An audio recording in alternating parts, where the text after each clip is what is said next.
It's time to get real. It's time to get raw. It's time to look ourselves in the mirror and come to the resolve that this version of ourself is not going to carry us in the stretch. I've been this version of myself long enough that if I don't change, if I don't do something about this, then I'm going to find myself bankrupt. Having that faith, that vulnerability to just see things that are hard to see. You got to get comfortable being uncomfortable. So can you handle the truth? It's a question. And if you can't, then if you see that, then you can say, well, if I'm going to change, I'm going to have to figure out how to deal with that discomfort until the point that I can see what I need to see, then I can change it. So it's the persistence of continuing to do something until you can do it. Can't is not an option. It's either I will or I won't. I know I can, but I will or I won't, and that's the thing. And in some cases, you may try your hardest and you just don't win, or you don't pass a test, or you don't succeed. That's part of life. Understanding it's going to take hard work, discipline, and learning how to work with other people in order to get to the next level. There's not other people that aren't holding you back. Your boss isn't holding you back. Your parents aren't holding you back. Those are excuses. To me, there's no such thing as luck, okay? All luck is preparation meeting opportunity, plain and simple. Once I realized that I could get better at anything, it dawned on me that how I spend my time is a spiritual consideration. And I didn't want to die with potential that I failed to turn into skill set. That, to me, that speaks to me.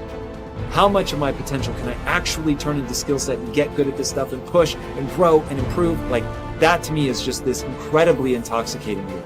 And waking up every morning with a desire to adapt, with a desire to change. Stand out today. Be different. Become something different. Stop lying to yourself and stand up and become something with worth, something with more than you've ever been. Your goals that you set for yourself, that's your power. Your ambition is your power. It's about how hard you can get hit and keep moving forward. How much you can take and keep moving forward. You have to electrify and get all the things that are necessary within you to start doing the things that you need to do. So when the time comes, you can kick down that door and move towards the possibilities of being the best of who you really are. Learning how to concentrate, learning how to focus in, deciding that you're going to focus to develop your skills. You'll be surprised of the ideas that will come to you, of the people that you'll be able to attract, of the opportunities that you'll be able to see. You'll begin to see things that have been standing there looking you in the face saying, I can't believe this has been here all this time. There are so many people in the world and you may be watching this right now, and you have these incredible ideas, and what you think is missing is motivation. And that's not true. Because the way that our minds are wired, and the fact about human beings, is that we are not designed to do things that are uncomfortable or scary or difficult. Our brains are designed to protect us from those things, because our brains are trying to keep us alive. And in order to change, in order to build a business, in order to be the best parent, the best spouse, to do all those things that you know you want to do with your life, with your work, with your dreams, you're going to have to do things that are difficult, uncertain, or scary, which sets up this problem for all of us. You're never going to feel like it. Why is it so hard to do the little things that would improve my life? Waking up and realizing that I'm never going to feel like doing the things that are tough or difficult or uncertain or scary or new, so I need to stop waiting until I feel like it. And number two, I am one decision away from a totally different marriage, a totally different life, a totally different job, a totally different income. Whatever you don't use, you lose. Lack of use causes loss. On this planet. Maybe not the next one, but on this one. If you tie your arm to your body, leave it there long enough, you'll never use it again. It's over. For the arm. Now, it may not be over, but it's over for the arm. The only way to keep the use of this arm is what? Keep using it. If you quit, you lose. Automatically. They don't bring it up for a vote. You lose automatically when you quit. Now, the same thing that goes for your arm goes for your brain, mentality. The same thing goes for all the human virtues. Ambition, unused, decline. Strong feelings, unused, diminish. It doesn't grow, it diminishes. Faith, unused, decreases. It's a law. Vitality, unused, diminishes. Energy, unused, decreases. The guy says, well, I'm going to save up my energy. You can't do that. That's like trying to save today, put it on the end of the year. See, you can't do that. They'll come take you away. If you don't use today, what? It's lost. The guy says, well, I'll work twice as hard tomorrow to make up for it. See, that's foolish. You could have done that anyway.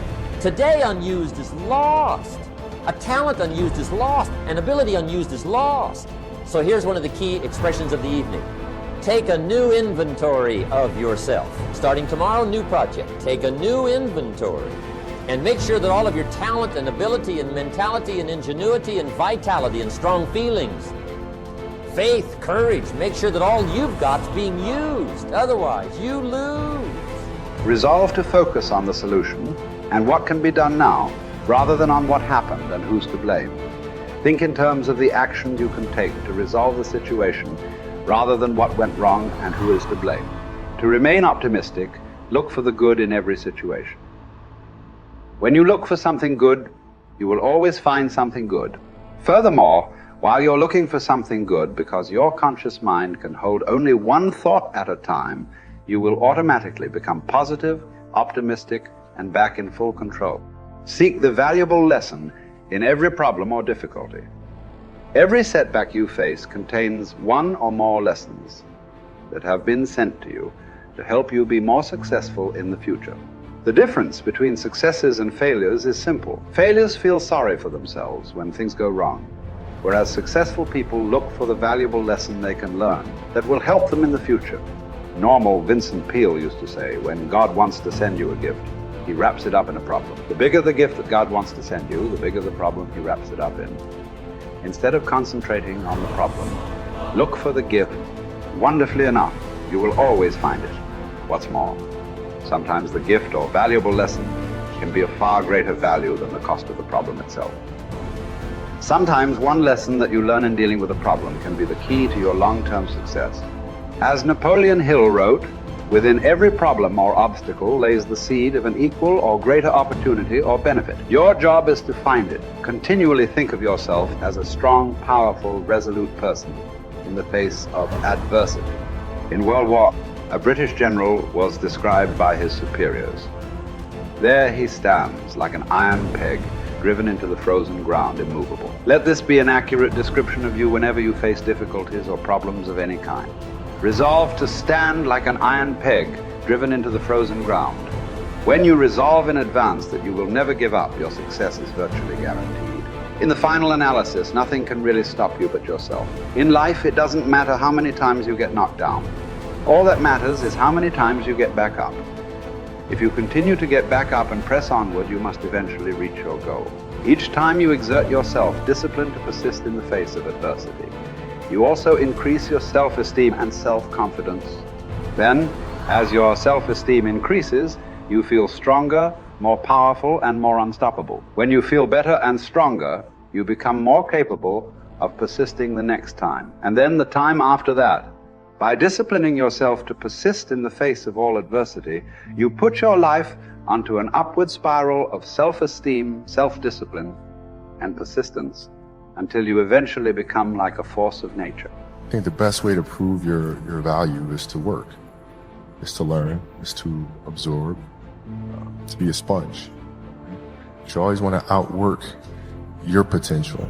You know, as hard as you believe you can work harder than that. And that's what I tried to do when I first came in the league. But, you know, basketball is such a direct competition sport that me coming in at 17, I hated when, like, my teammates would say, you know, I get hit with an elbow, right? Shaq would hit me with an elbow in practice. I always had that extra chip on my shoulder. So, like, every day in practice for me was really trying to annihilate everybody that I was playing against. I wanted to prove you don't need to babysit me. And so it's always that competitive nature, the work ethic. You curiosity.